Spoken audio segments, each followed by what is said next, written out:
Hello, beautiful people. Welcome to Black Teacher Matters, the podcast about what matters to Black teachers. Here's your host, Abdel Shakur. Picture this. You're standing at the front of class, reviewing for tomorrow's big test. It's a warm spring day. Kids are fidgety, windows open, birds chirping, clock ticking. The failure or success of these children depends on you delivering this material at this moment. But at the height of your lesson, suddenly, and without warning, a bee buzzes in through the window. Lemon yellow, fuzzy like a tiny flying bear, it smacks drunkenly against the overhead lights. You force a smile, but before you can respond, a girl in back yells, "Nuh-uh!" her fist windmilling the air. She tumbles back over a desk. The bee travels a low, wide circuit around the room. "That bee big as hell!" a boy in back howls. You raise your hands to calm everyone. But kids are leaping on desks, crouching under tables, running out the door. The class now belongs to the bee, and chaos reigns. This scenario captures a lot of my teaching experience lately. Whether it was the pandemic, or Zoom teaching, or racial injustice, or violence in our politics, in our community, chaotic things keep buzzing into my class, forcing me to lose my plan, forcing me to be more present, forcing me to reckon with the real and immediate. And maybe that's not such a bad thing. Maybe how we deal with these bees is the real lesson for us and for our children. So let's call this exploration Be in the Classroom. You're going to hear from Ross Gay, Alex Pate, Bill Jeter, and Alan Miller. They got some Be in the Classroom tips that you need to hear. But of course, first, I got a story to tell.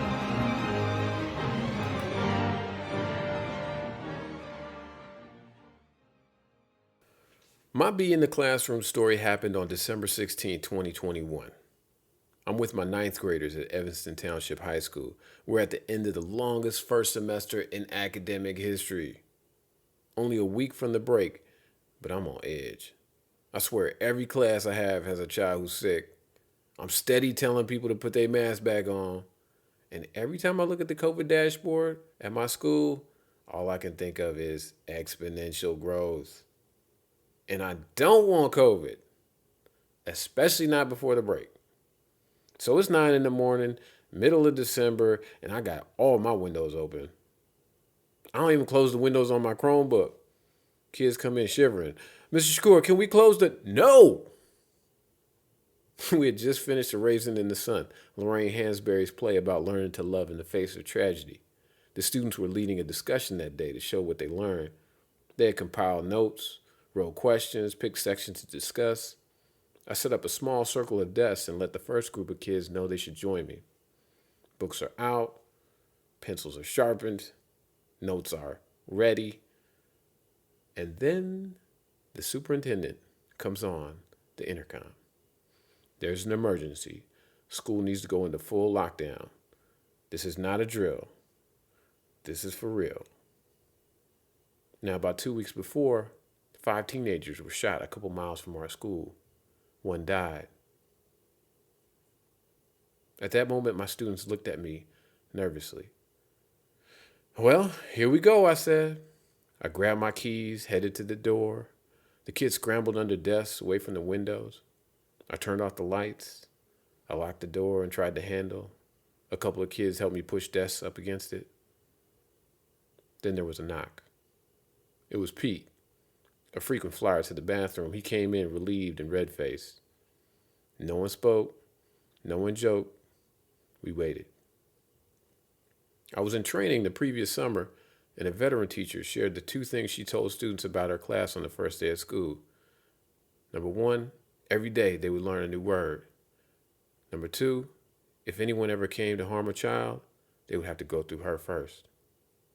Now, I ain't no hero, y'all, but that line buzzed in that quiet room, as I sat between the door and my students.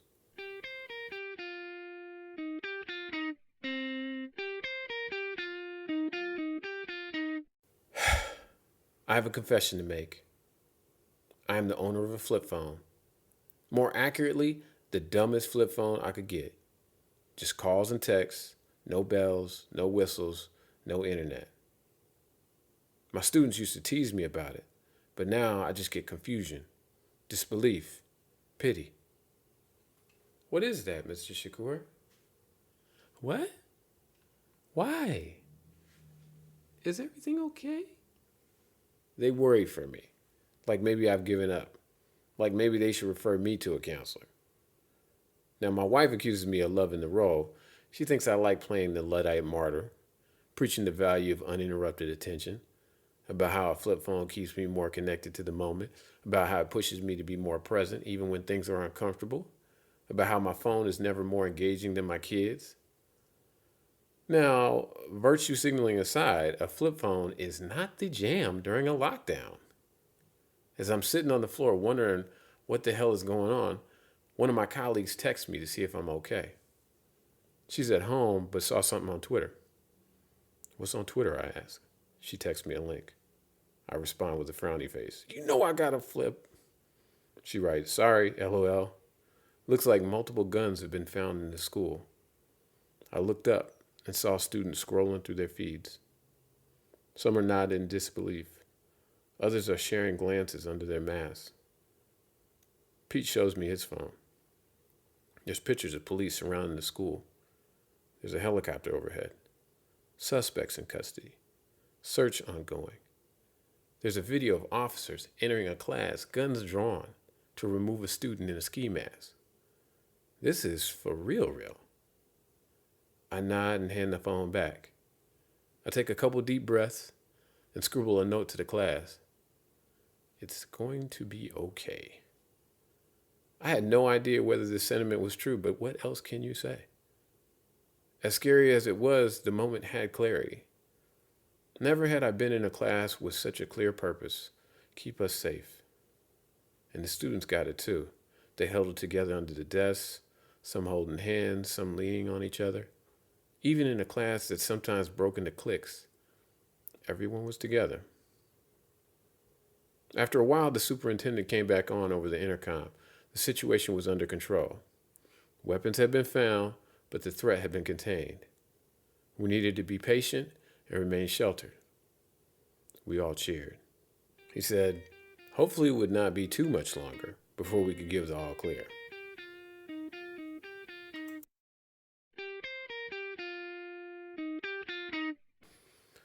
It had been 2 hours of sheltering when a more immediate threat emerged in my classroom. I had to go to the bathroom. And I was not the only one. My ninth graders were squirming and looking at the door. Our school is one of the largest in the country, and they were searching class by class before they could give the all clear. I had no idea how long it would take, but in a tense situation, we couldn't be running through the hallways to go to the bathroom. Pete and I started strategizing. He said, you got any sheets, Mr. Shakur? I'm not sure. Why? Maybe we can make a curtain over the trash can. As attractive as the idea may have seemed, I saw a few problems. Number one, freely peeing in the trash seemed too much like a guy-centered solution to our community's problem. Number two, I didn't have a sheet. Number three, no way was I urinating in front of my class. I was one viral TikTok post from never being able to show my face in education again. With my luck, the all clear would be given right after I got done. My kingdom for a pair of depends. I was about 15 minutes from being the old man from Squid Games when they announced everyone could go home. When I say I rejoiced, whew.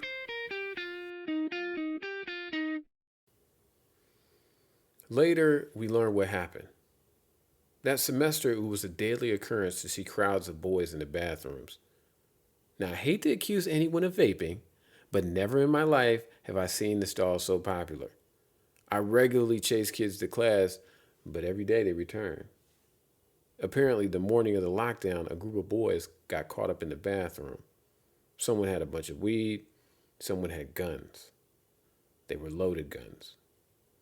This is at 9:30 in the morning, mind you. Now, as scary as it was, this wasn't the threat I pictured when I was huddled in my class. Now, there are no good reasons to have guns at school, but according to news reports, the kids said they felt they needed them after the shooting a few weeks prior. It made me think back to what my class was like the day after that shooting. It was like teaching in two different worlds. Some students were falling apart, either sobbing or completely stoic because family and close friends had been shot, killed. Some students felt bad, but the violence didn't touch them. And others were completely oblivious. And that didn't break down completely along the lines of black and white, rich and poor, but it was close. And I'll take it further. I would be willing to bet that a good number of the children closest to that violence know what it's like to be treated like a bee in a classroom, like a pest, a menace, a threat, to be contained or expelled or squashed. Collectively, our school was terrorized by the prospect of violence coming into our classrooms. But we do ourselves a disservice by not seeing that it was there all along.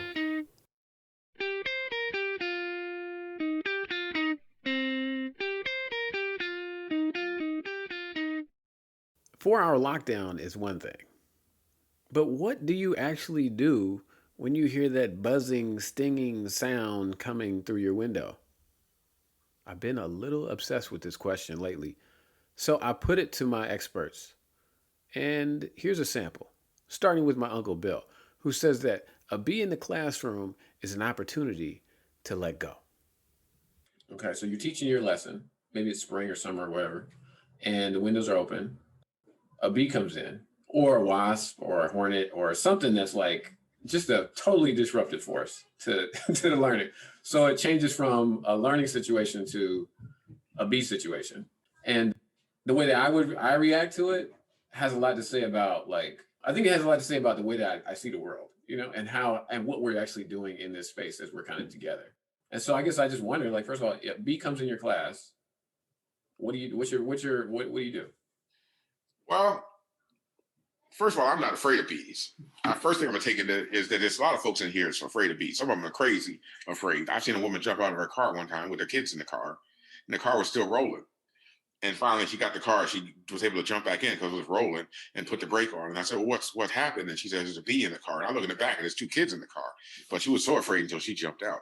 The bee is the guest now. The bee is the lead. It's going to take charge. There's nothing you can really do about that. The bee is going to be there.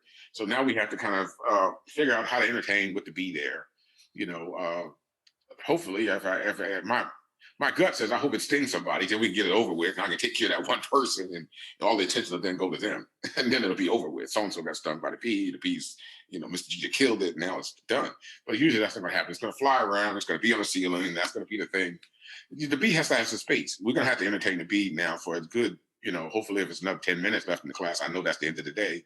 We're going to be dealing with this bee. Whatever I have to say is going to be marginalized. I'm going to have to repeat it anyway.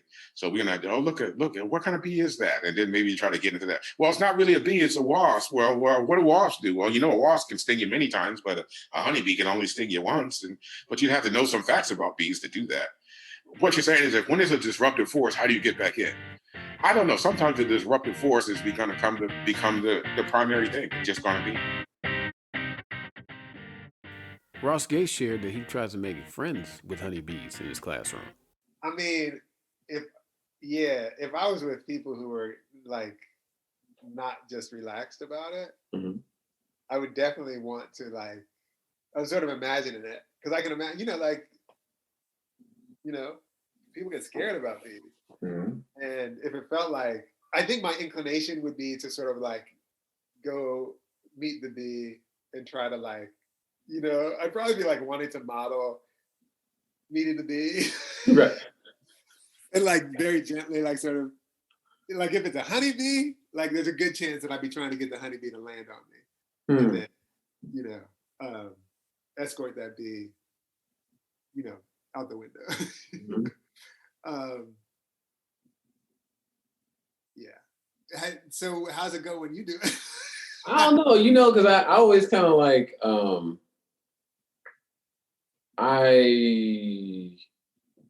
don't know. I don't want to kill the bee. Yeah. So I guess that's my kind of natural like thing is I don't want to kill the bee. Yeah. I feel like it's like fear entering the space. Yeah. Yeah. And like what do we do when we kind of it's a very visceral entrance. Yeah. And what do we do as a community when that enters, And for some people it's like get the hell out because I'm allergic and I can die. Yeah. And other people are like, get this shoe, like Yeah. hey, Kelly. Yeah. Other people are and I guess I'm working with high schoolers too, so it's a little different. College maybe it's people trying to keep it together, but yeah. So I guess I'm trying to. I think my inclination is to be all philosophical about it, and then. Yeah. I mean, I think in fact, because I know that, and I've been in that space where people, a bee or something comes in, and just people get scared. I think my inclination is to actually like, is to like, and I'm thinking about it as you're telling it, like, what am I actually doing when as I think that, and I think it's about what I would do. I think I'm probably modeling something, but I think I would also want to be like taking into account the fact that some people are allergic to bees, so it probably makes sense for them to sort of gently not be in the way of the bee. Mm-hmm. But I'd also kind of be like, well, the bees not like coming to the bees just kind of came in the window. The bees not coming for you. Mm-hmm. And also, I get it. Like, you have your EpiPen, But like, yeah, because it does feel like, you probably see it with kids, your kids, whatever. Like when you're not afraid of a bee, they're not inclined to be afraid of a bee. I think they're kind of like, oh, when they get stung by a bee, like it's a little different. Then you probably have some other kind of work to do.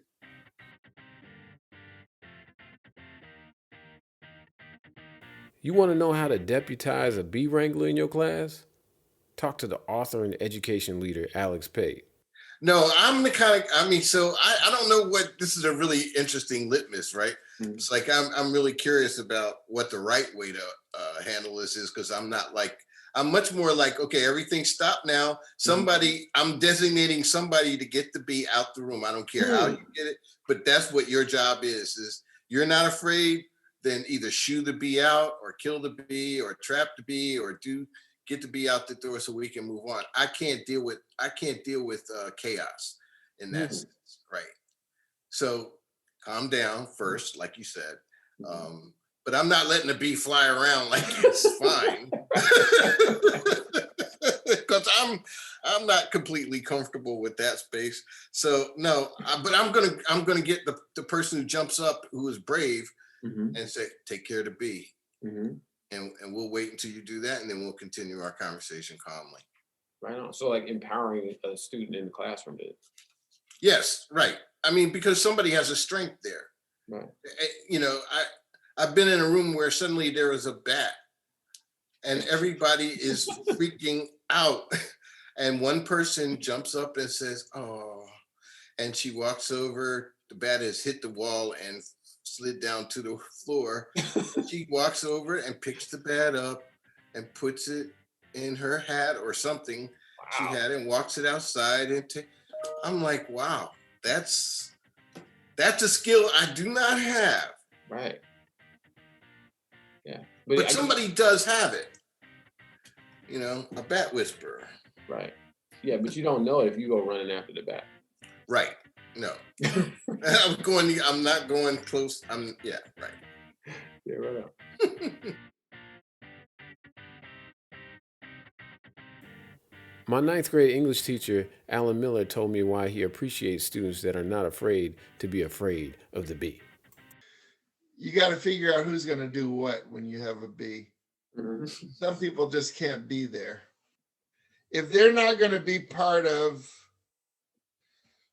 doing something to get the bee out, or in whatever way they decide, then the folks who are just going to run around, that's just going to excite the bee, and that's going to excite their classmates, and that's not doing any good for anybody. So I was absolutely fine with some people leaving the room immediately. I want them to have that impulse. Right. I have a good friend who worked on 9/11 at one of the towers, and he called. And the company was trying to get him to come in. He was doing computer documentation, and they kept bugging him to come in, even though they could see that he was working, on the computers. And so he did, but that day happened, and the tower that was hit was not the tower that he worked in, was the second tower that was hit. I'll never forget this. He called the secretary, and he's way up, high up in the building. And she answers the phone, and he says to her, he says, "Well, I'm not coming in." She says, "That's smart." She says, "I'm not coming." She says, "I'm getting out of here." She says, "Do you know that they put over the loudspeaker in the building that the first tower was hit and not this one? And so we should just keep working?" Oh my gosh. And she said, "So I'm going to get out of here." Well, of course, the story ends. She never got out of the building. Maybe she shouldn't have answered that phone, but that self-preservation instinct is a powerful thing. And you don't want to squash that, even if it looks kind of goofy. I was going to say, I had a very gratifying experience a few years ago when 2 black male students left a class because their teacher had been making racist comments. And they weren't my students, but I brought them into my room and I talked with them, and I had them write down what they had experienced and heard. I had them identify allies that they could identify in the class. I had them call their parents, and I talked to their parents, and then I brought them to the counselor and to the vice principal. And some people might not think that that's a really big deal, but I don't trust that people would have made it a big deal had I not invited the parents and gotten them involved already, and had I not given them a place to share what had happened to them. And that's happened on a few occasions, but that one I really remember, because it was the first time, really, even though I'd heard about several incidents with this particular teacher, that it got anywhere. Right. So that kind of self-preservation instinct, when it met with the adult who was ready to honor that, has an effect. Yeah, it's no less significant because there's no gun related to it. Right. That the harm of being in a room with people who are calling you boy or talking about those people and you people, which is what was happening there. A bee in the classroom is about maintaining presence. It's not about trying to control what a moment is. It's about teaching children to respect fear, to be present in it, to listen to what it has to say about the world, about yourself. A bee visited my class the other day, and a young brother grabbed his writing notebook and smacked that same bee upside the head. My instinct was to chide him, but I didn't see pleasure in his face. I saw reassurance that we were all safer.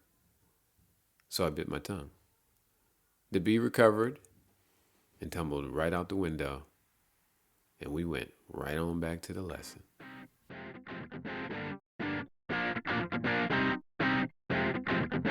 Listeners, have I told you lately how beautiful you are? You laugh at my jokes. You listen to me ramble. I feel like you just get me. Or at least this podcast. It means a lot when people say they like the show. It means a lot when they share it with someone else. It means a lot when they come and say, "Hi, man, that was great." So thanks for all that. Thanks to this week's guests, Ross Gay, Bill Jeter, Alex Pate, and Alan Miller. Thanks to George Almeida for the editing and collaboration. Thanks to Candace Shakur for just being with me. Thanks to my buzzy, beautiful children. Thanks to all the students who helped me through B moments. And thanks again to you, listener. I hope you can join us next time on Be in the Classroom.